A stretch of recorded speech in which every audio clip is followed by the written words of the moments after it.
Amante Padre, te damos gracias por este hermoso día que tú nos has concedido. Verdaderamente hemos sentido tu presencia. Hemos disfrutado del sol y del aire fresco que nos has concedido. Te agradecemos también porque nos has traído a tu casa de oración. Y ahora al abrir tu palabra pedimos que tú nos ilumines la mente, para que podamos entender el mensaje que tienes para cada corazón aquí. Y que cuando concluya esta reunión tengamos la certeza de que has estado con nosotros. Y te pedimos que como resultado del mensaje nuestras vidas puedan ser cambiadas y transformadas y podamos confiar más en ti como el Dios que está en control. Te lo pido en el nombre y por los méritos de Cristo nuestro Salvador. Amén. Quiero invitarles a abrir sus Biblias conmigo a 3 pasajes de la Biblia. Y van a necesitar 3 dedos esta noche. Yo creo que todo el mundo aquí tiene por lo menos 3 dedos. Si no, en una mano, por lo menos tienen 2 manos. El primer pasaje lo encontramos en Mateo 16. El segundo pasaje lo tenemos en Marcos 9. Y el tercer pasaje lo tenemos en Lucas 9. Vamos a hablar en esta noche de la transfiguración de Cristo Jesús. Y el significado que tiene para nosotros y la relación que tiene con el lema de nuestra semana de oración. Dios está en control. Voy a leer en San Mateo el capítulo 16, esa será nuestra base de estudio, aunque compararemos algunos versículos de Marcos 9 y también de Lucas 9, pero quiero leer el pasaje completo para que captemos el contexto de lo que vamos a hablar en esta noche. Voy a empezar leyendo en Mateo 16 y el versículo 13. Y escuchen cuidadosamente la secuencia de eventos que tenemos empezando en el versículo 13. Presten cuidadosa atención a qué sigue después de un evento y qué sigue después del siguiente evento, porque todo este pasaje viene interconectado. Empezando en el versículo 13 de Mateo 16. Y viniendo Jesús a las partes de Cesarea de Filipo, preguntó a sus discípulos diciendo: ¿quién dicen los hombres que es el Hijo del Hombre? Y ellos dijeron: unos, Juan el Bautista, y otros, Elías, y otros, Jeremías, o alguno de los profetas. Y él les dice: ¿y vosotros quién decís que soy? Y respondiendo Simón Pedro dijo: tú eres el Cristo, el Hijo del Dios viviente.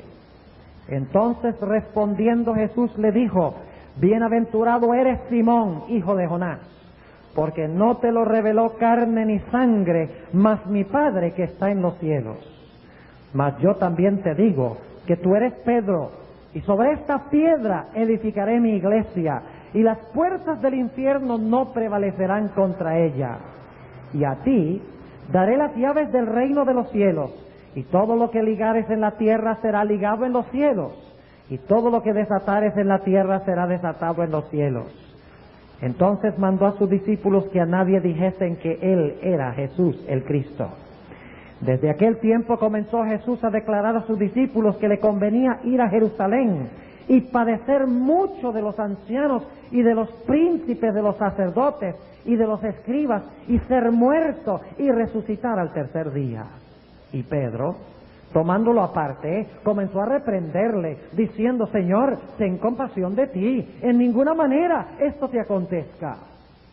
Entonces él, volviéndose, dijo a Pedro: quítate de delante de mí, Satanás, me eres escándalo, porque no entiendes lo que es de Dios, sino lo que es de los hombres. Entonces Jesús dijo a sus discípulos: si alguno quiere venir en pos de mí, niéguese a sí mismo y tome su cruz y sígame. Porque cualquiera que quisiere salvar su vida, la perderá. Y cualquiera que perdiere su vida por causa de mí, la hallará. Porque ¿de qué aprovecha al hombre si granjeare todo el mundo y perdiere su alma? ¿O qué recompensa dará el hombre por su alma? Porque el Hijo del Hombre vendrá en la gloria de su Padre con sus ángeles, y entonces pagará a cada uno conforme a de sus obras. De cierto os digo, hay algunos de los que están aquí que no gustarán la muerte hasta que hayan visto al Hijo del Hombre viniendo en su reino. Y después de 6 días, Jesús toma a Pedro y a Jacobo y a Juan su hermano y los lleva aparte a un monte alto. Y se transfiguró delante de ellos y resplandeció su rostro como el sol y sus vestidos fueron blancos como la luz. Y he aquí les aparecieron Moisés y Elías hablando con él. Y respondiendo Pedro dijo a Jesús: Señor, ¿vienes que nos quedemos aquí? Si quieres, hagamos aquí 3 pabellones, para ti uno, y para Moisés otro, y otro para Elías. Y estando aún él hablando, he aquí una nube de luz los cubrió, y he aquí una voz de la nube que dijo: Este es mi Hijo amado, en el cual tomo contentamiento, a él oíd. Y oyendo esto, los discípulos cayeron sobre sus rostros y temieron en gran manera. Entonces Jesús, llegando, los tocó y dijo: Levantaos y no temáis. Hemos leído un pasaje largo en esta noche, pero yo quería que tuviéramos en claro en nuestra mente la secuencia de eventos que llevan a la transfiguración del Señor Jesucristo. Antes de entrar a estudiar este pasaje, yo quisiera decirles que cada evento del ministerio de Jesús tuvo una razón. En los evangelios no tenemos nosotros una colección de eventos que no tienen conexión alguna. En los evangelios tenemos una hilación o una cadena de eventos, a donde los eventos anteriores llevan a eventos posteriores. Cada evento de la vida de Jesús tuvo una razón. Cada palabra que Jesús habló tuvo una motivación. Un evento va conectado con otro evento y ese evento va conectado con otro evento. Y no podemos comprender bien un evento al menos que comprendamos lo que vino inmediatamente antes y lo que vino inmediatamente después de ese evento. Ahora, yo quisiera hacer algunas preguntas relativas a lo que hemos leído en esta noche. En primer lugar, ¿por qué fue Jesús transfigurado? ¿Cuál fue el propósito de la transfiguración? Segunda pregunta, ¿por qué se realizó la transfiguración de Cristo casi al final de su ministerio y no al comienzo de su ministerio? ¿Por qué razón la transfiguración se realizó como 6 meses antes de Jesús terminar su ministerio, cuando Jesús ya había ministrado durante un periodo de 3 años? Otra pregunta, ¿por qué llevó solamente Jesús a 3 discípulos al monte de la transfiguración y no llevó a los demás? Pregunta número 4, ¿por qué vinieron Moisés y Elías a Jesús? ¿Y sobre qué hablaron en la montaña? Porque dice que hablaron, pero Mateo no dice sobre qué hablaron. Pero la pregunta es, ¿por qué vinieron Moisés y Elías? ¿Por qué fueron enviados por el Padre? ¿Y sobre qué hablaron con Jesús? ¿Y qué importancia tiene para nosotros? Otra pregunta, ¿por qué el apóstol San Pedro sugirió de que se hicieran 3 tabernáculos en la cima de la montaña? Uno para Jesús, uno para Moisés y uno para Elías. Y finalmente surge esta pregunta, ¿por qué la voz de Dios fue oída en esta ocasión? ¿Y por qué dijo la voz de Dios lo que dijo? ¿Por qué se oyó una voz que decía: Este es mi Hijo amado, en quien tengo gran contentamiento? Y finalmente vamos a ver cómo este episodio de la transfiguración tiene una relación estrecha con lo que pasa con nosotros en este mundo hoy en día. Y vamos a ver que el mensaje del monte de la transfiguración es que aunque estamos en un mundo lleno de sufrimiento, Dios está en control. El reino de gloria vendrá después del reino de abatimiento, padecimiento, sufrimiento y tribulación. Entremos a estudiar este glorioso pasaje de las Sagradas Escrituras. Tenemos que entender el marco geográfico dentro del cual se realiza la transfiguración. Jesús había ido al norte de la tierra de Palestina, había ido más allá de los límites de Galilea. y había ido a trabajar en Tiro y en Sidón, áreas paganas, bien al norte de la ciudad de Jerusalén, fuera de Palestina. Y luego Jesús comenzó a bajar hacia el sur, y a medida que bajó hacia el sur, se paró en una ciudad que se llamaba Cesarea de Filipos. Cesarea de Filipos era una ciudad pagana que no se encontraba dentro de los límites de la tierra de Israel. Cesarea de Filipos es una ciudad hermosa, preciosa, llena de vegetación lujuriosa, plantas, árboles, lleno de verdor. La razón es sencilla. Cesarea de Filipos se encuentra al pie del monte más alto de la Tierra Santa, el monte Hermón. Una montaña donde todo el año hay nieve en la cima de la montaña. Y la nieve de esa montaña se derrite en el verano.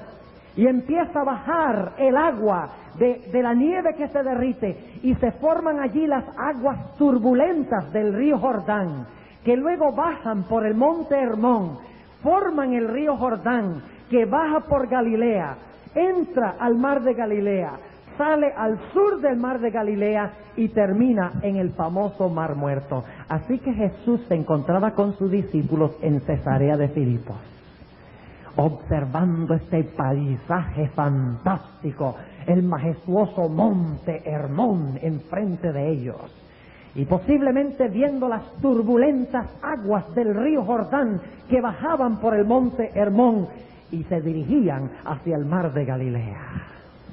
La Sagrada Escritura nos dice que el Señor Jesucristo, antes de que reuniera a los discípulos alrededor de sí, oró. Noten lo que dice San Lucas, el capítulo 9 y el versículo 18, y espero que estén guardándolos puestos en los otros pasajes, porque Mateo no menciona este detalle.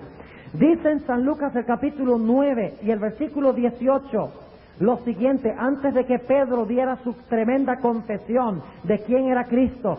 Dice: y aconteció que estando él solo, orando, estaban con él los discípulos. ¿Qué estaba haciendo el Señor Jesucristo ahí al pie del monte Hermón en Cesarea de Filipos, antes de reunir a los discípulos y hablarles? ¿Qué estaba haciendo Jesús? Estaba orando. Ahora, ¿por qué estaba orando?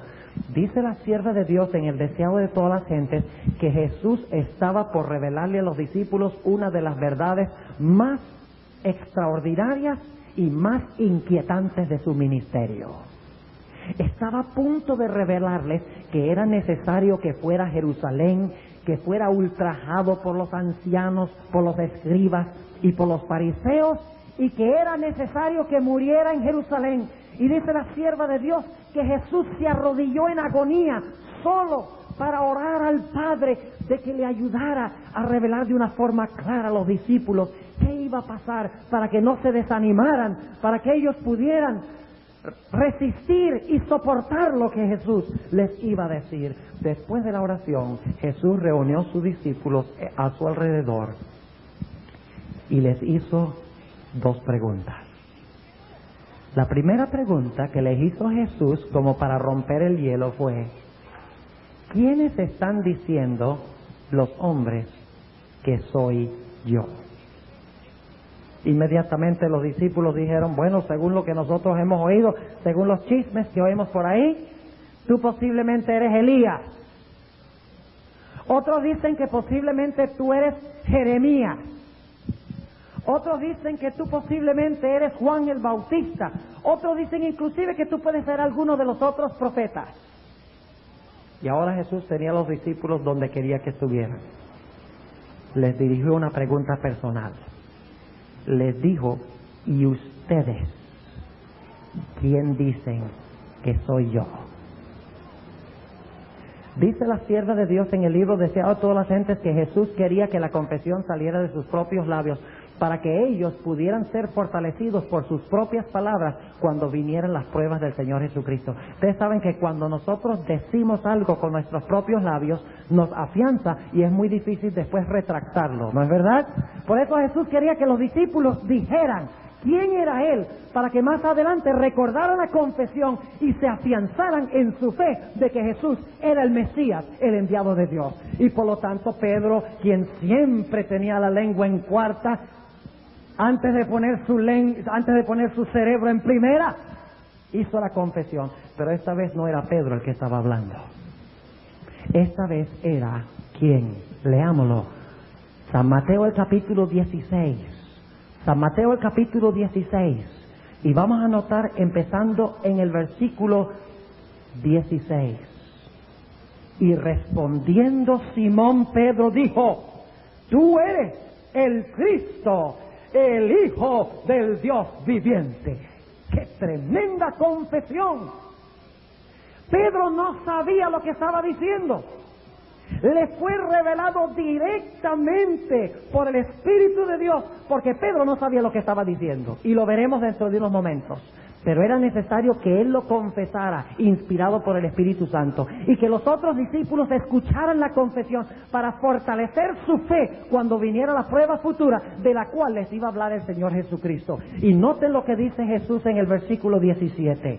Entonces respondiendo Jesús le dijo: bienaventurado eres Simón, hijo de Jonás, porque no te lo reveló carne ni sangre, mas mi Padre que está en los cielos.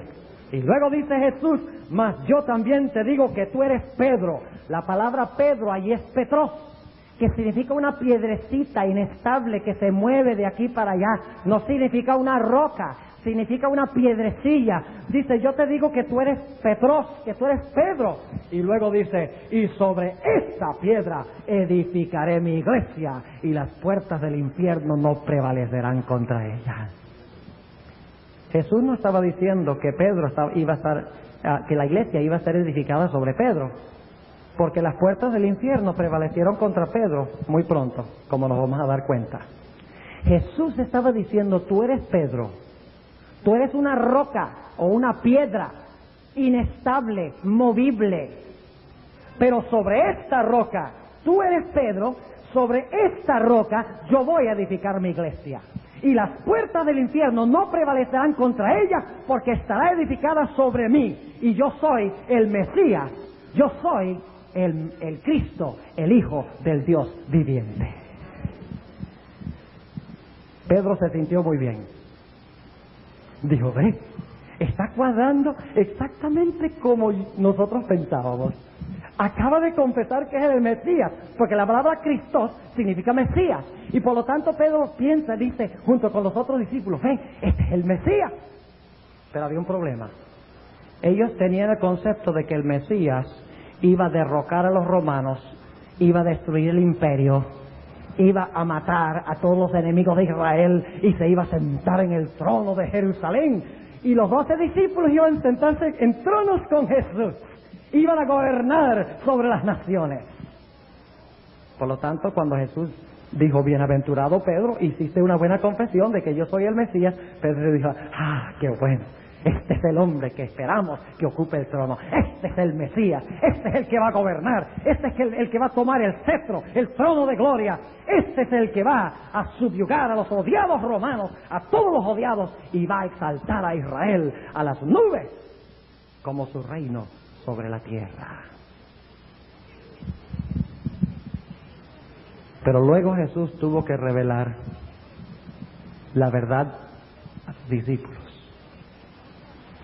Y por eso Jesús había orado antes de reunir a sus discípulos. Porque Él sabía que ahora los discípulos iban a estar bien confundidos. Porque imagínense, Jesús le dice: ¿quién dicen ustedes que soy yo? Pedro dice: tú eres el Mesías. Jesús dice: bien dicho, Simón, te lo reveló el Padre. Y Simón dice: ah, qué bueno, este es el Mesías, este es el Rey. Pero ahora Jesús dice algo que inquieta muchísimo a los discípulos, no lo pueden entender. ¿Qué es lo que dice Jesús? Noten el versículo 21. Desde aquel tiempo comenzó Jesús a declarar a los discípulos que le convenía ir a Jerusalén y padecer mucho de los ancianos y de los príncipes de los sacerdotes y de los escribas, y ser muerto y resucitar al tercer día. Ahora los discípulos estaban muy perturbados, y especialmente Pedro. Esto no cuadra con lo que nosotros pensamos. Él acaba de decir que es el Mesías, pero está diciendo que se va a ir a morir, que va a dejar que el imperio lo crucifique, ¿Que va a dejar que los líderes lo crucifiquen? ¿Qué es esto? Mesías no es crucificado, Mesías no muere, Mesías reina en el trono de Jerusalén, Mesías subyuga a sus enemigos, Mesías nos da un puesto especial a nosotros en el reino como sus discípulos especiales. ¿Cómo es esto de que va a morir el Mesías? Eso no cuadra con lo que nosotros pensamos, y por lo tanto Pedro, quien acaba de hacer una linda confesión, demuestra que él no entendió lo que estaba diciendo. Porque enseguida dice aquí en el versículo 22, y Pedro, tomándolo aparte, comenzó a reprenderle diciendo, imagínense eso, Pedro reprendiendo a Jesús. Óiganme, qué temerario, qué atrevido, ¿verdad? Pero estaba perturbado. Mesías reina, este dice que va a morir. ¿Cómo así? ¿Cómo puede reinar si va a morir? Como que no se dio cuenta que Jesús dijo que iba a resucitar al tercer día. Esa parte se les olvidaba siempre que Jesús hablaba de que iba a morir. Se les olvidaba que después de la muerte iba a resucitar en gloria. Esa parte se les olvidaba. No podían sino pensar en el hecho de que Jesús había dicho de que iba a morir. Y ahora Pedro toma a Jesús y lo reprende diciendo, Señor, ten compasión de ti. En ninguna manera esto te acontezca. Mesías no muere, Mesías reina en el trono de Jerusalén. Mesías no sufre, Mesías hace que los demás sufran, los que están en contra de su reino. ¿Qué le dijo Jesús a Pedro? ¿Qué contraste? Le había dicho, bienaventurado eres Pedro, y ahora ¿qué le dice? Noten el versículo 23. Entonces él volviéndose dijo a Pedro, quítate de delante de mí, Satanás. No suena mucho como el primer papa, ¿no? Quítate delante de mí, Satanás. Me eres escándalo. En realidad Satanás estaba usando a Pedro. Jesús estaba hablándole a Satanás, no primordialmente a Pedro. Apártate de mí, Satanás, me eres escándalo, es decir, piedra de tropiezo, porque no entiendes lo que es de Dios, sino lo que es de los hombres. Tú quieres un reino de los hombres, tú quieres un reino de gloria, tú quieres que el Mesías subyugue a sus enemigos, eso es lo que tú piensas. Tú ni siquiera comprendes cuál es el plan de Dios, tú no comprendes sino el plan de los hombres, eso es lo único que tú comprendes. Y dice que Jesús reprendió a Satanás. ¿Cuál era la tentación que Satanás estaba lanzando a través de Pedro? Mis hermanos y mis hermanas, la tentación era de que Jesús reinara en gloria sin ir a la cruz. De que Jesús fuera un Mesías triunfante sin que fuera en primer lugar un Mesías sufriente. De que Jesús recibiera la corona de gloria sin haber participado de la corona de espinas. De que Jesús fuera rey del reino de gloria sin haber primero muerto para establecer el reino de la gracia. Eso es lo que Satanás le estaba diciendo a Jesús. Y desde que el diablo comenzó a tentar a Jesús en el desierto, cuando comenzó su ministerio, esta fue la tentación constante de Satanás a Jesús. La constante tentación era, mira, reina, olvídate de eso de sufrir, de eso de morir, que tus criaturas te tomen, que te escupan, que te latiguen, que hagan todas estas cosas contigo. Olvídate de eso, el Mesías reina, no te dejes. En la tercera tentación en el desierto, el diablo le dijo a Jesús, mira, todo esto, todos los reinos del mundo, todos estos reinos del mundo, yo te los doy facilito ahorita mismo. Tú no tienes que ir a la cruz, tú no tienes que morir.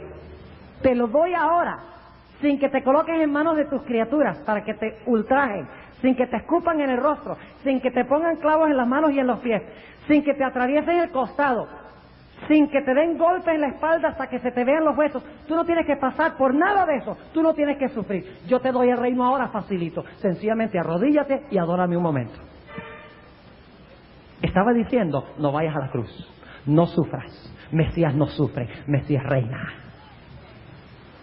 La misma tentación vino a Jesús cuando vinieron unos griegos traídos por Andrés. ¿Ustedes recuerdan? Andrés, el que siempre traía gente a Jesús. Cada vez que aparece Andrés está trayendo a alguien a Jesús. Interesante. Por eso hablamos de Operación Andrés. Y Andrés trajo a unos griegos a Jesús. Y los griegos le dijeron a Jesús, mire, nosotros queremos que tú vayas a hacer obra misionera en nuestra tierra. Hay mucha gente que quiere recibir, escuchar tu mensaje. Está fértil el lugar. Muchas almas esperan y tú las puedes ganar. ¡Qué linda motivación! Pero ¿saben ustedes que esa fue una tentación de Satanás? Lo dice la sierva de Dios en el libro Deseado todas las gentes. El propósito de Satanás era desviar el rumbo de Jesús a Jerusalén y que Jesús se fuera allá a Grecia a hacer obra misionera para que Satanás pudiera tener más tiempo de tratar de convencer a Jesús de que fuera un rey en el trono de Jerusalén en vez de sufrir. ¿Y qué fue lo que contestó Jesús? Parece que su respuesta no tiene nada que ver con la pregunta, porque Jesús le dice a Andrés: ha llegado el tiempo en que el Hijo del Hombre sea glorificado. Ha llegado el momento, dice Jesús, de ir a Jerusalén, de sufrir y de morir. Y no me voy a desviar ni a diestra ni a siniestra. Soy el Mesías sufriente primero. Y cuando Jesús estaba en Getsemaní, según la sierva de Dios, en el capítulo deseado a toda la gente, que ustedes deberían leer, se titula Consumado es, y otro que se titula El Calvario, dice que Satanás torturaba el corazón de Jesús con tentaciones y le decía a Jesús: mira, ¿qué es esto de que tú vas a morir? Mira, nadie está contigo, tus discípulos están durmiendo. En la cruz todo el mundo te va a abandonar. ¿Qué es esto de que tú vas a sufrir para ganar el reino? Dice: vete al cielo y sigue siendo rey como eras allá. Olvídate de estas criaturas rebeldes.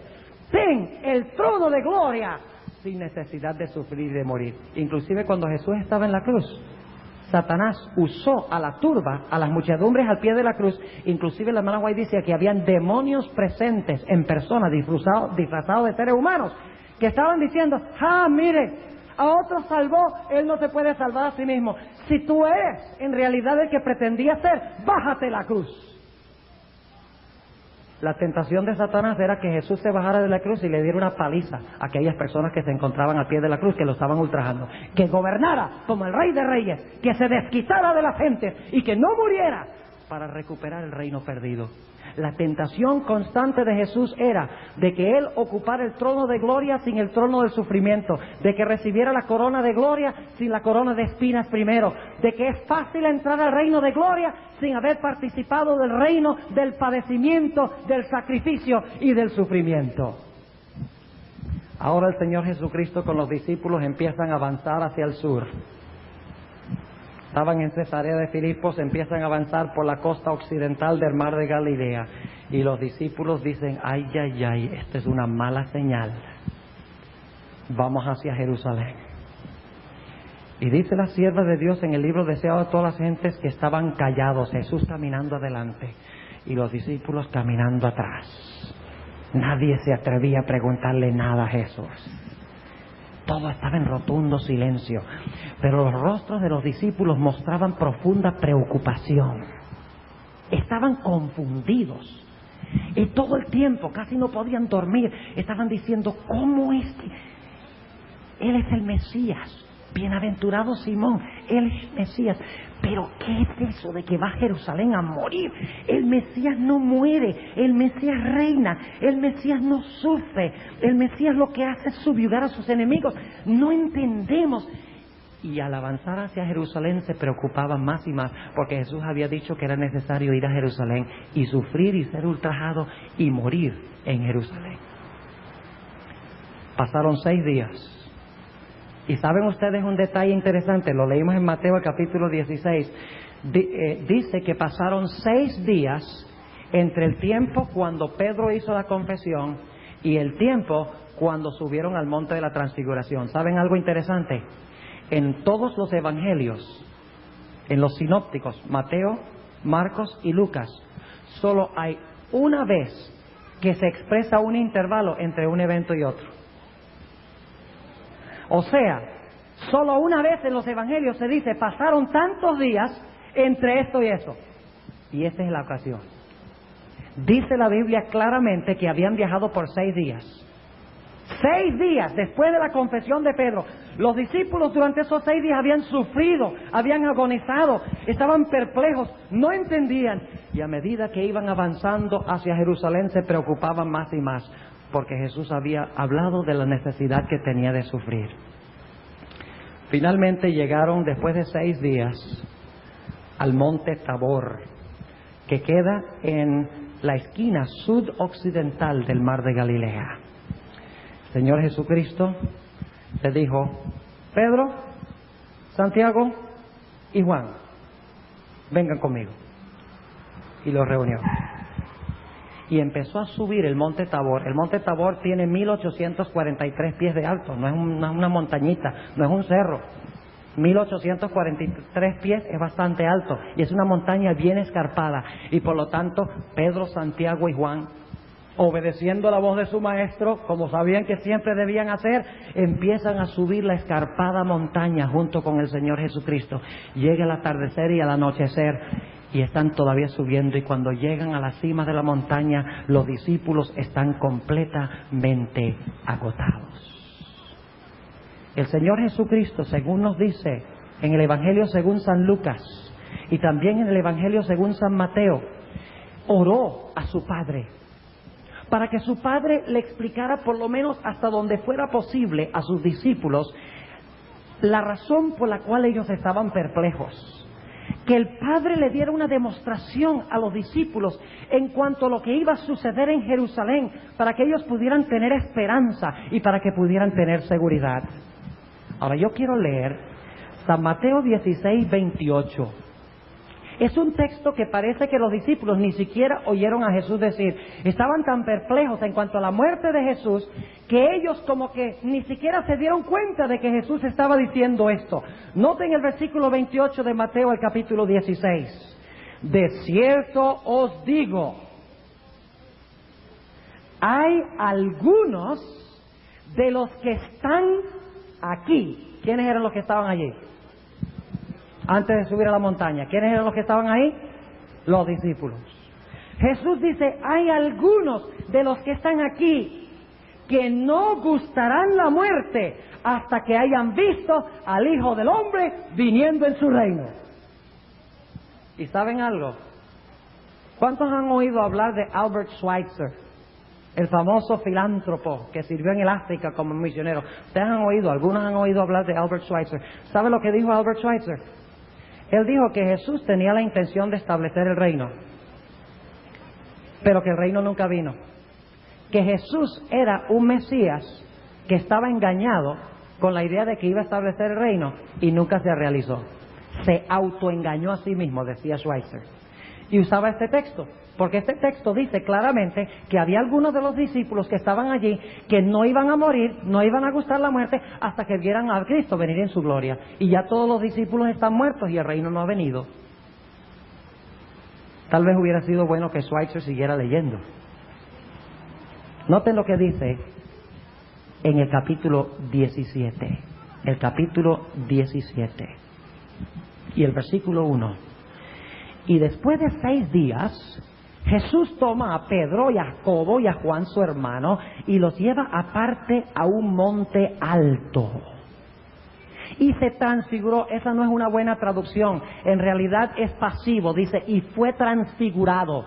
Jesús no se transfiguró a sí mismo. El Padre lo transfiguró, como veremos dentro de un momento. Veremos por qué fue transfigurado. Dice, y fue transfigurado delante de ellos. Y resplandeció su rostro como el sol, y sus vestiduras fueron blancos como la luz. ¡Qué tremenda descripción! Noten las expresiones. Dice, se transfiguró delante de ellos. ¿Saben ustedes cuál es la palabra griega para transfigurar? Es la palabra metamorfosis. Metamorfoeo. ¿Qué significa esa palabra? Un gusano que deja de ser gusano y llega a ser ¿qué? Una mariposa. Transformación a algo completamente distinto. Y dice aquí que fue transfigurado delante de ellos, resplandeció su rostro como el sol. Ahora yo quiero preguntarles, ¿en qué otro lugar de la Biblia habla del rostro de Cristo resplandeciendo como el sol? Apocalipsis 1, donde se presenta al Cristo glorificado. Léanlo. En Apocalipsis, el capítulo 1, nos dice claramente, versículos 12 al 16, que Jesús se presentó a Juan con el rostro como el rostro del sol y con vestiduras blancas, exactamente como lo dice aquí. Ahora notemos también lo que dice San Marcos en cuanto a este evento. San Marcos, el capítulo 9 y el versículo 3, usa una expresión distinta. Dice, y sus vestidos se volvieron resplandecientes, muy blancos, blancos como la nieve, tanto que ningún lavador en la tierra los puede hacer tan blancos. Fíjense cómo Marcos está luchando por palabras para describir cómo se veía Jesús. Dice, ninguna lavandería en la tierra puede hacer tan blancos los vestidos como los que tenía Jesús. Y noten lo que dice el Evangelio según San Lucas, el capítulo 9 y el versículo 29. Lucas 9 y el versículo 29 dice, y entre tanto que oraba, la apariencia de su rostro se hizo ¿qué? Otra. Esa palabra otra es importante, es la palabra griega héteros. En el griego hay dos palabras que traducen con otro. La palabra alos, que significa otro de la misma clase. Por ejemplo, cuando Jesús dice, yo os enviaré otro consolador, Él usa la palabra alos. Yo les mandaré otro consolador de los mismos que yo.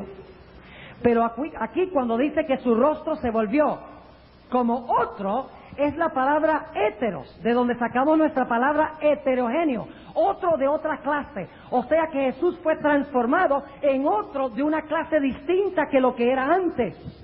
Dice en el versículo 29, entre tanto que oraba, la apariencia de su rostro se hizo otra, y su vestido blanco y resplandeciente. Ahora podemos entender por qué Jesús dijo, hay algunos de ustedes que no morirán sin que antes vean al Hijo del Hombre venir en su reino. Porque en el monte de la transfiguración, Jesús fue transfigurado a la forma que tendrá cuando venga en poder y gloria. Jesús en la transfiguración fue glorificado por su Padre. Los discípulos vieron a Jesús como será cuando venga en poder y gloria, los 3 discípulos. Por eso Jesús tuvo razón cuando dijo, hay algunos de ustedes. ¿Quiénes eran los algunos? Pedro, Santiago y Juan eran los algunos, y vieron a Cristo glorificado. Y dice la Biblia que se le presentaron a Jesús y a los discípulos 2 personajes. ¿Quiénes eran esos 2 personajes? Moisés y Elías. ¿De dónde vinieron? ¿De dónde vinieron? Bueno, ¿y qué hacían Moisés y Elías en el cielo? Déjeme preguntarles a alguien, ¿alguien puede llegar al cielo sin que Cristo haya muerto por sus pecados? Cuidado. Tal vez déjeme preguntarlo de otra forma, ¿alguien puede llegar permanentemente al cielo sin que Cristo haya muerto por sus pecados? Nadie viene al Padre sino por... No hay otro nombre dado a los hombres en el cual podamos ser. No hay otro fundamento que el que está puesto, el cual es. ¿Qué hacían Moisés y Elías en el cielo si Jesús no había muerto por sus pecados todavía? ¿Fue Moisés pecador? ¿Sí o no? ¿Elías fue pecador? Dice, Jezabel me está buscando para matarme. Dice, después de todo lo que yo he hecho, ¿cómo es que tú no me cuidas? ¿Por qué es que tú no me bendices ahora? Desconfió de Dios. Y sin embargo, a pesar de que era pecador, fue llevado al cielo, sin que Jesús se encarnara. Es muy importante recordar eso. Ahora hablemos de Moisés. Noten lo que dice en Deuteronomio 34. Y lo que estoy diciendo tiene mucha importancia para lo que vamos a analizar dentro de un momento. Deuteronomio capítulo 34. Deuteronomio capítulo 34 y el versículo 5 y 6. Hablando de la muerte de Moisés. Dice, y murió allí Moisés, siervo de Jehová, en la tierra de Moab, conforme al dicho de Jehová. Y enterrólo en el valle. ¿Quién lo enterró? ¿Cómo? Ahí no habla de más nadie, sino de Jehová. ¿Quién lo enterró? ¿Cuántas personas en el Antiguo Testamento fueron enterradas por Jehová? Encontramos algo raro aquí, ¿verdad? Hay algo extraño que está pasando aquí. A Moisés no lo enterró ningún hombre, lo enterró Jehová. Dice, y enterrólo en el valle, en tierra de Moab, enfrente de Bet-peor. Y ninguno sabe su sepulcro hasta hoy. Eso es significativo, porque los judíos siempre marcaban las tumbas de sus próceres. Sabían dónde quedaba la cueva de Macpela, por ejemplo, donde fue sepultado Abraham. Siempre sabían dónde sus héroes fueron sepultados. Pero dice aquí que a Moisés lo sepultó Dios. Y ninguno sabía dónde estaba Moisés, porque no lo enterró el hombre, sino que lo enterró Dios. Más adelante en el libro de Judas encontramos que desciende Miguel. ¿Y quién es Miguel? Desciende Cristo del cielo. ¿Y quién está presente ahí encima de la tumba de la tumba de Moisés? ¿Quién está presente ahí? Satanás. Y viene Cristo y dice que están contendiendo. ¿Por qué? Están peleando. ¿Por qué? ¿Ustedes creen que ellos estaban peleando por un cuerpo muerto? ¿Qué va? Un cuerpo muerto no vive, un cuerpo muerto no tiene ninguna importancia. Dice que estaban luchando sobre el cuerpo de Moisés. ¿Y saben ustedes cuál fue la conversación según la hermana White? El diablo le dijo a Miguel, y yo estoy dramatizando para que podamos entender mejor, el diablo le dijo a Miguel, ¿y tú a qué vienes? Vengo a resucitar a Moisés. ¿Y cómo tú lo vas a resucitar? Tú tienes que morir por sus pecados para podértelo llevar del cielo, al cielo. Ah, pero es que él creyó en mi sacrificio futuro. Sí, pero no has muerto todavía, ¿verdad? Legalmente no te lo puedes llevar. Ah, me lo voy a llevar porque yo he prometido que la persona que crea en mí, aunque sea en el futuro, me lo puedo llevar. Él se arrepintió y confesó sus pecados y por lo tanto es mío. Satanás dice, no, es mío. Miguel dice, no, es mío. Y pelean sobre el cuerpo de Moisés. Y obviamente el que ganó fue Cristo, porque encontramos en el monte de la transfiguración a Moisés resucitado. Murió y resucitó. Elías fue trasladado de entre los hombres, de entre los vivos, que nunca pasaron por la muerte física, ni siquiera Moisés y Elías. ¿Y sobre qué hablaron? Mateo no lo dice, pero Lucas sí. Vamos al Evangelio según San Lucas. Estamos estudiando también un principio importante aquí, hermanos, y es que no debemos leer cuando un pasaje se relata de tres diferentes formas. Debemos estudiar los tres pasajes y complementarlos. No nos quedemos solo en Mateo. Comparemos lo que dice Marcos y lo que dice Lucas cuando hablan de la misma cosa, porque cada uno tiene su perspectiva y cada uno da detalles que no da el otro. Así que noten lo que dice Lucas 9:31, sobre qué hablaron. Y hay una palabrita que no está muy bien traducida, pero yo se la voy a traducir correctamente. Versículo 31 dice, y versículo 30 para el contexto, y he aquí dos varones que hablaban con él, los cuales eran Moisés y Elías, que aparecieron en majestad. ¿Cómo aparecieron Moisés y Elías? ¿En su estado mortal o aparecieron en su estado glorificado? Aparecieron en su estado glorificado y hablaban de su ¿qué? De su salida, la cual había de cumplir en Jerusalén. Esa palabra salida no es una buena traducción. ¿Saben ustedes qué palabra griega es? La palabra éxodo. Hablaron del éxodo que Jesús iba a desempeñar en Jerusalén. Ahora, ¿por qué es importante eso del éxodo? Bueno, tenemos que volver al éxodo. ¿Qué fue lo que libró a Israel de servidumbre? ¿Qué fue lo que libró a Israel de servidumbre cuando eran esclavos en Egipto? ¿Qué fue lo que selló su partida y su escape, que los libró de la mano del opresor? ¿Qué fue? Dios mandó a matar a un cordero. Y mandó a tomar la sangre del cordero y ponerlo en los postes y en el dintel de la puerta para formar una cruz. Y al sacrificar el cordero, Dios estaba diciendo, yo los libro de servidumbre a los egipcios. Yo los libro de servidumbre al gran dragón, como lo llama Ezequiel 29 y el versículo 3. Yo los libro de la servidumbre a este pueblo que los mantiene sujetos y no los deja escapar. La muerte del cordero los libra de servidumbre. ¿De qué hablaron Moisés y Elías con Jesús? De la muerte de Cristo, de su éxodo en Jerusalén. ¿Y qué le dijeron Moisés y Elías? Hermano White, en el Deseado de todas las gentes, ampliando la palabra éxodo que se encuentra aquí, dice que Moisés y Elías le dijeron a Jesús, sigue adelante. Tu Padre nos ha mandado para darte una palabra de ánimo. Fíjate, nosotros hemos sido glorificados. Nosotros estamos en el cielo. Pero la única razón por la cual podemos llegar al cielo es por lo que tú vas a hacer en Jerusalén. Y no solamente nosotros, dicen Moisés y Elías a Jesús, no solamente nuestro destino depende de lo que vas a hacer tú en Jerusalén, sino el destino de toda la raza humana depende de lo que tú vas a hacer en la cruz del Calvario.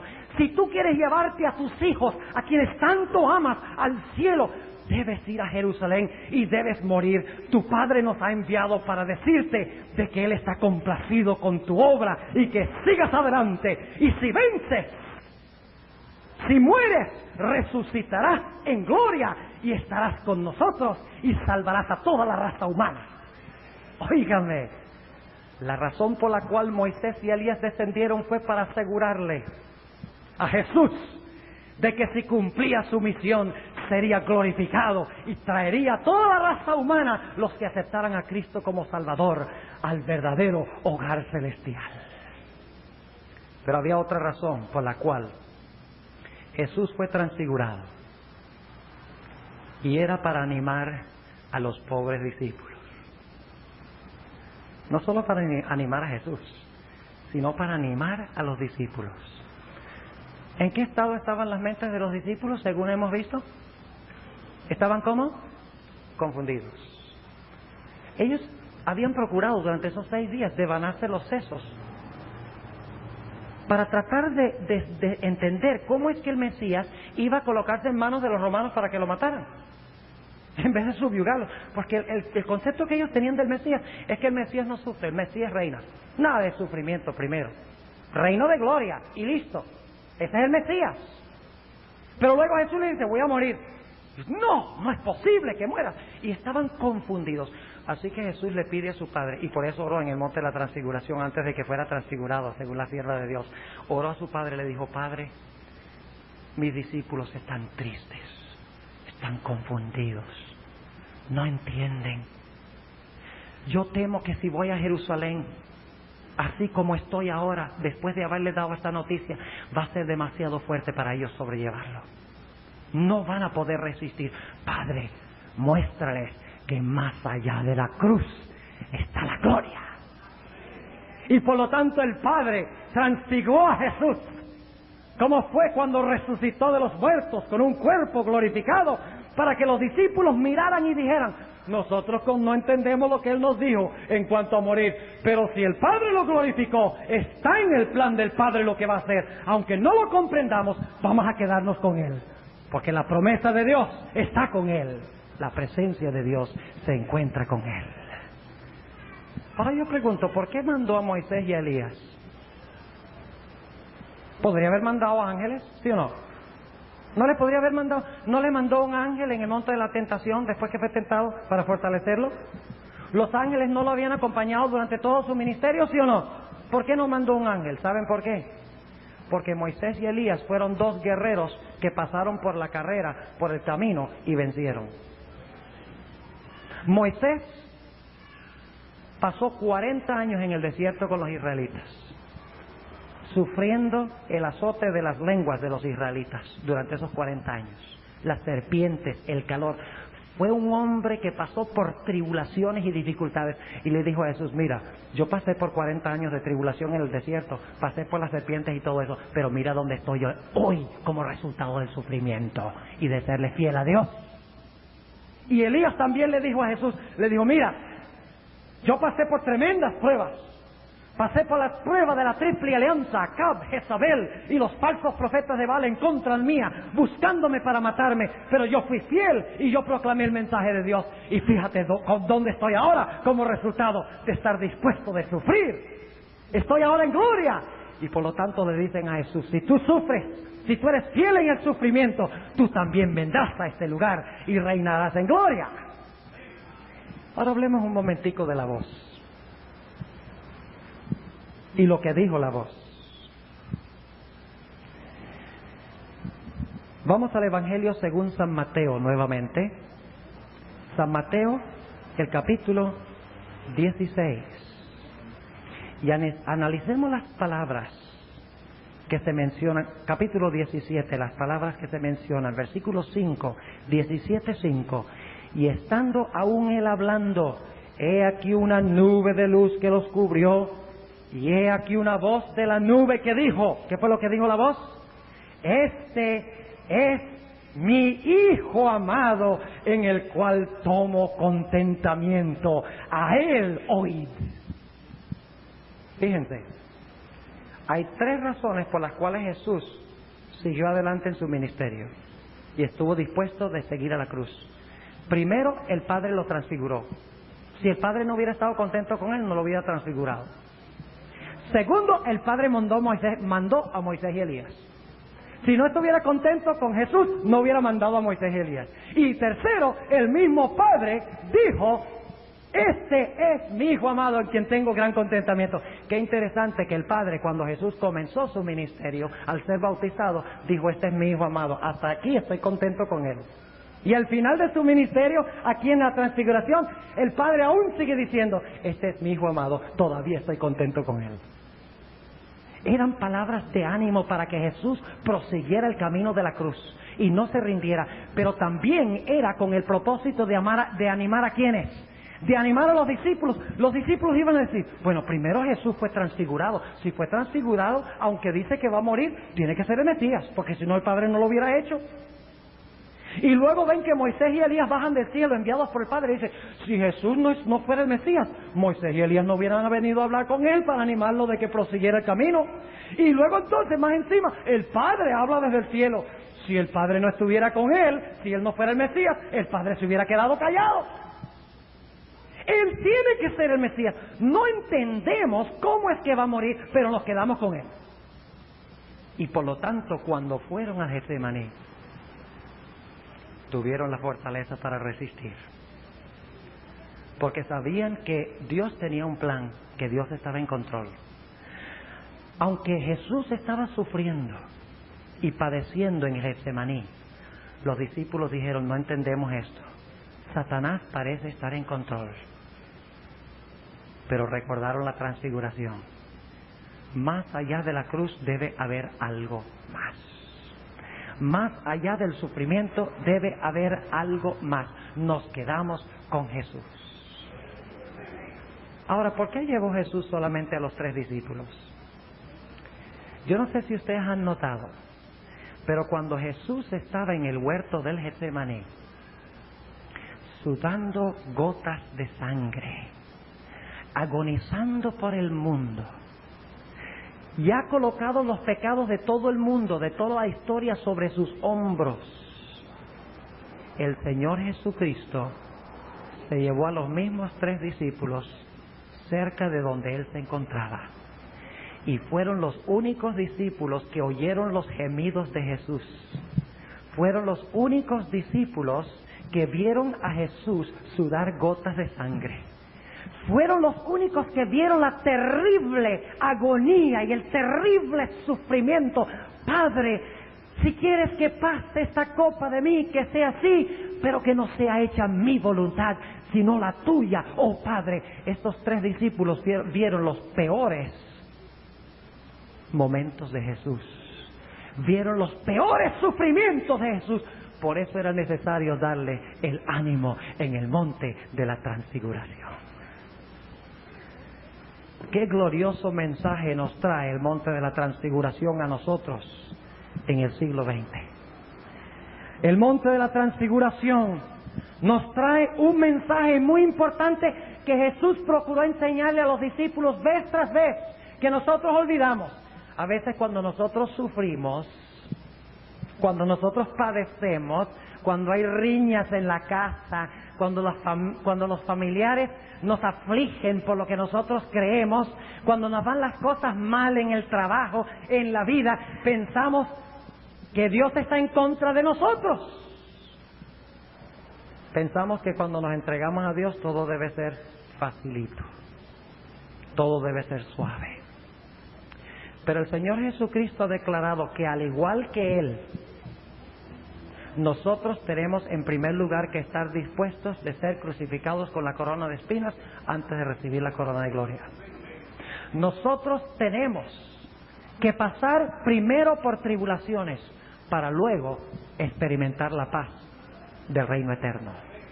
Nosotros tenemos que experimentar el reino del sufrimiento, de la gracia, si queremos participar del reino y el trono de la gloria. Y cuán a menudo, mis hermanos, pasa con nosotros que cuando estamos siendo afligidos y tentados y atribulados, nos olvidamos de que Dios está en control, como los discípulos se olvidaron cuando Cristo dijo: es necesario que yo sufra, es necesario que yo muera, pero más allá del sufrimiento y la muerte está la gloria. Cuán a menudo nos olvidamos nosotros en medio del sufrimiento de recordarnos que más allá de la cruz, más allá del sufrimiento, más allá del abatimiento, ¿está qué? Está la gloria del reino eterno, que Dios está en control, que el sufrimiento, que la aflicción, que la tentación, que los padecimientos son solamente una preparación como la de Cristo para entrar al reino de gloria, que nosotros debemos morir al yo como Cristo murió, de tal manera que podamos experimentar la gloria. Lo que pasa es que muchas veces nosotros queremos el reino de gloria sin el reino de sacrificio. Queremos el reino de gloria sin el reino de sufrimiento. Queremos la corona de gloria sin la corona de espinas. ¿No es así? Y no queremos tribulación y aflicción y problemas y dificultades. Cuando nos pasan esas cosas decimos, ¡ay, Dios no está en control! Pero Dios está en control. Noten lo que nos dice en el Evangelio según San Lucas. El Evangelio según San Lucas. Jesús trató de decírselo a los discípulos, pero ellos eran muy torpes para entenderlo. Y a veces nosotros somos igual de torpes también. Cuando nosotros leemos estas cosas como que no las entendemos. El Señor Jesucristo declaró en San Lucas el capítulo 9 y el versículo 23. Si alguno quiere venir en pos de mí. Ahora podemos entender esas palabras mejor a la luz de los sufrimientos de Jesús y la gloria que vino después de los sufrimientos. Si alguno quiere venir en pos de mí, niéguese a sí mismo y tome su cruz cada día. ¿Y qué? Sígame. ¿Es fácil cargar la cruz? ¿Es fácil cargar la cruz? ¿Es fácil sufrir? ¿Qué me dicen ustedes? ¿Es fácil sufrir? ¿Es fácil cargar la cruz? ¿Es fácil pasar por aflicciones y problemas y dificultades? No. ¿Pero qué dice Jesús? Que si alguien quiere seguir en pos de Él, es necesario que nos neguemos a nosotros mismos, que tomemos nuestra cruz cada día y que lo sigamos. O sea que nosotros tenemos que sufrir para poder reinar. Así que cuando suframos, démosle gloria a Dios. Y digamos, gloria al Señor, Dios está en control, esto está dentro de su plan. El apóstol San Pablo nos dice que debemos gozarnos en las tribulaciones. ¿Cuántos de nosotros nos gozamos en las tribulaciones? Óigame, que cuando viene algo malo decimos, gloria al Señor. Dios dio, Dios quitó. Sea alabado el nombre de Jehová. ¡Qué tremendo! Ahora noten lo que sigue diciendo Jesús. Porque cualquiera que quisiere salvar su vida, la perderá. Es decir, el que no quiere sufrir, ¿qué va a pasar? Va a perder la vida. Y cualquiera que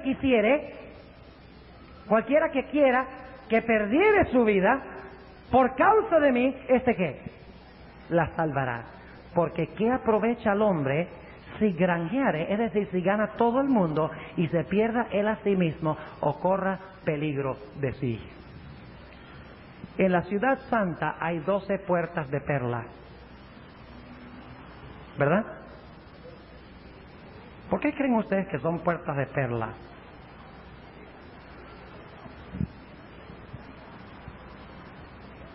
Una ostra hace perlas, ¿verdad? ¿Cómo hace una ostra una perla? Parto sin dolor, ¿verdad? No. ¿Saben cómo se forma una perla? Entra un granito de arena dentro de la ostra e irrita a la ostra y fastidia a la ostra y le causa dolor a la ostra, como tener uno de los pelos de los párpados en el ojo. ¿Han tenido ustedes esa experiencia alguna vez? ¿Ah? ¿Les molesta? Júigame, tremendamente. Es fastidiosísimo. Así es con la ostra. Le entra el granito de arena. ¿Y la ostra qué hace? ¿Escupe el granito de arena? No. La ostra empieza a formar alrededor de ese granito de arena irritante, aprovecha la oportunidad y empieza a soltar una sustancia y de ese granito de arena lo convierte en una hermosa perla. Dios, al colocar las puertas de perla en la ciudad celestial, nos está diciendo que tomó mucho sacrificio formar esas perlas, que tomó sufrimiento y aflicción formar esas perlas, y que aquellos que entrarán a la patria celestial tendrán que entrar en medio de aflicciones. que la victoria viene después del sufrimiento. No hay victoria sin batalla. ¿Están de acuerdo? Ahora notemos lo que dice el apóstol San Pedro. Vamos rápidamente a lo que dice el apóstol San Pedro. En 1 de Pedro, el capítulo 4 y el versículo 12 y 13. ¿Quién era uno de los que estaban en el monte de la transfiguración? ¿Ustedes creen que Pedro sabe lo que está hablando entonces? Si él fue uno de ellos. Estamos leyendo de 1 de San Pedro, capítulo 4 y el versículo 12 y 13. 1 de Pedro, el capítulo 4 y el versículo 12 y 13. Dice Pedro, carísimos, no os maravilléis cuando sois examinados por fuego. ¿Qué no debemos hacer? No debemos maravillarnos cuando somos examinados por fuego, lo cual se hace para vuestra ¿qué? Prueba, como si alguna cosa peregrina os aconteciese. Versículo 13, noten. Antes bien, gozaos. ¿Qué debemos hacer? Gozarnos. Antes bien, gozaos en que sois participantes de las aflicciones de Cristo, para que también en la revelación de su gloria os gocéis en triunfo. Ahí está el mensaje de la transfiguración para hoy. Y Pedro sabe lo que está hablando. Dice, no se aflijan cuando vengan padecimientos y problemas en su vida, porque Jesús pasó por eso. Y si ustedes se gozan en las aflicciones, se gozarán en el reino de gloria que traerá Cristo Jesús. Noten también lo que dice 1 de Pedro, el capítulo 5 y el versículo 10. 1 de Pedro, el capítulo 5 y el versículo 10. Mas el Dios de toda gracia, que nos ha llamado a su gloria eterna por Jesucristo. ¿A dónde nos ha llamado? A su gloria eterna por Jesucristo. ¿Después de qué? Después que hubiereis un poco de tiempo que padecido, Él mismo os perfeccione, confirme, corrobore y establezca. Uno de los grandes problemas desde los púlpitos hoy es que los pastores predican que si tú aceptas a Cristo, todo va a ser suavecito y facilito. Especialmente los evangelistas que predican por televisión. Ellos dicen, mira, tú aceptas a Cristo y vas a tener más plata. Tú aceptas a Cristo y vas a tener más paz. La gente te va a querer. Tú aceptas a Cristo y vas a tener más prosperidad. Tú aceptas a Cristo, la vida va a ser mucho más fácil. Eso es un falso evangelio. Porque no hay corona de gloria sin corona de espinas. No hay victoria sin cruz. Nosotros tenemos que aprender, hermanos, que cuando sufrimos, los sufrimientos vienen de Satanás, pero son permitidos por Dios. Para que por medio de las pruebas perfeccionemos un carácter que pueda ir al cielo, que pueda estar con Dios. Nadie irá al cielo con un carácter crudo. Todos los que vayan al cielo irán con un carácter plenamente formado a semejanza de Cristo Jesús. Y concluyo con esto. ¿Saben ustedes que en el monte de la transfiguración Dios reveló un mini reino? ¿Ustedes recuerdan que dice Jesús, hay algunos aquí que no morirán hasta que vean el Hijo del Hombre venir en la gloria de su Padre? En el monte de la transfiguración tenemos nosotros un reino en miniatura. ¿Cómo así? En primer lugar tenemos a los que murieron y resucitarán para estar con Cristo. En segundo lugar tenemos a aquellos que son trasladados de entre los vivos. Y en tercer lugar tenemos en el centro el que lo hizo todo posible por medio de su muerte en la cruz. Tenemos en el monte de la transfiguración un mini reino. Y cuando vemos el monte de la transfiguración decimos, más allá del sufrimiento está la gloria. Aunque muera en Cristo, resucitaré. Si soy fiel a Cristo, ascenderé al cielo. Los 144,000 son representados por Elías. Y aquellas personas que murieron en Cristo son representados por Moisés. Esta escena se cumple en 1 Tesalonicenses 4.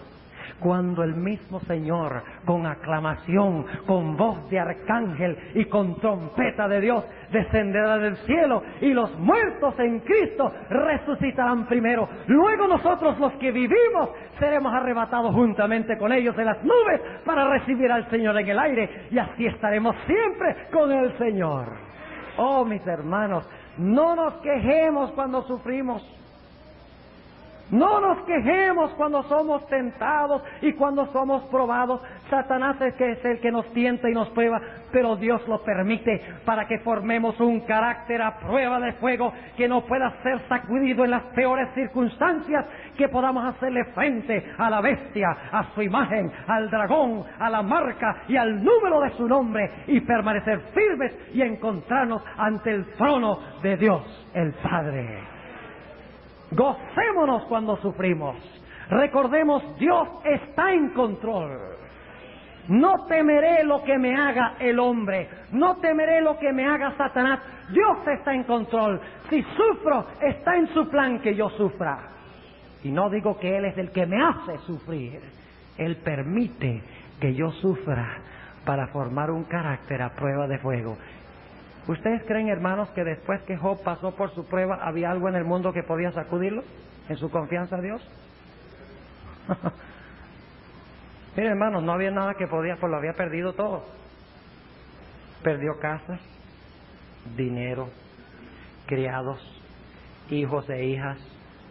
Su esposa prácticamente, pues ella le dijo, maldice a Dios y muérete. Ella también lo abandonó.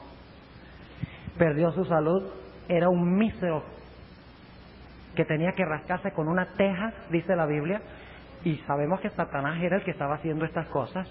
Ay, pero ¿cómo Dios permite eso? Miren, mis hermanos, después que Job pasó por esta prueba, no había nada en el universo que pudiera sacudirlo de las manos de Dios.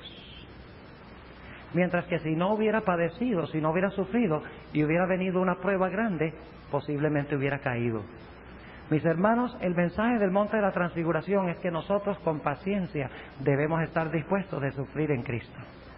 Debemos resistir todo lo que mande Satanás permitido por Dios, porque estas aflicciones forman nuestro carácter y nos hacen un carácter que será a prueba de fuego. En el tiempo de angustia no habrá nada que sacudirá al pueblo de Dios. Estarán sin comida, estarán sin casas, estarán sin dinero, estarán sin libertad. Algunos de ellos inclusive se les amenazará de estar sin vida. Pero dirán, aunque me matare, confiaré en Él. Porque han formado un carácter en tiempo de prosperidad.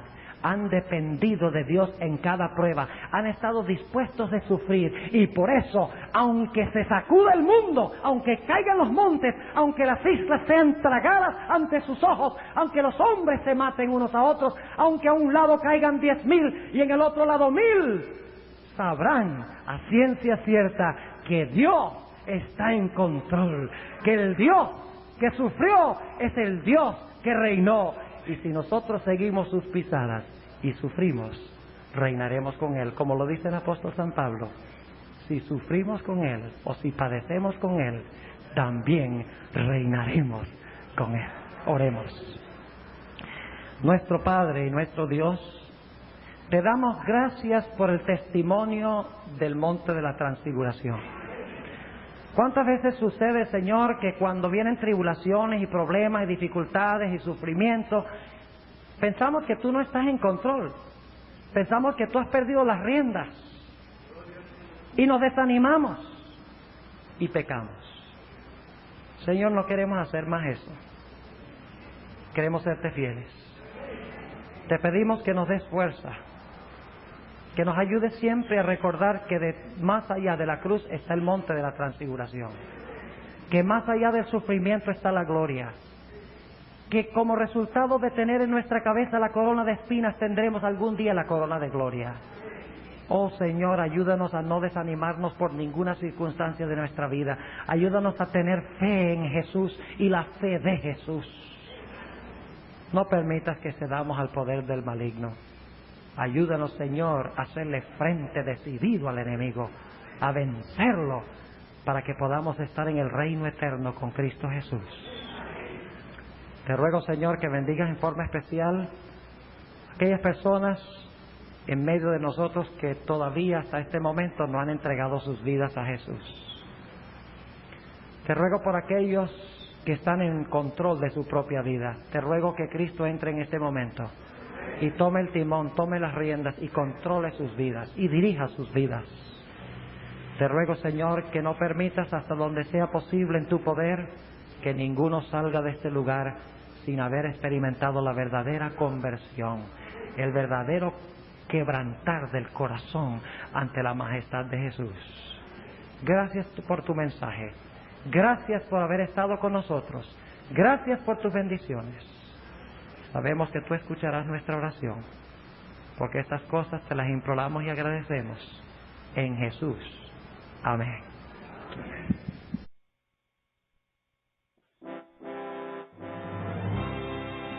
Agradecemos al Pastor Bohr por su valioso aporte a la proclamación del mensaje adventista. Visite su página en internet www.secretonfield.org. La grabación de este tema en formato digital es un servicio del Ministerio Evangelio Eterno. Para obtener gratuitamente estudios selectos de la Biblia y de los escritos del linaje de Juan, o para solicitar nuestras publicaciones impresas, diríjase a www.hogarysalud.com y www.evangelioeterno.com.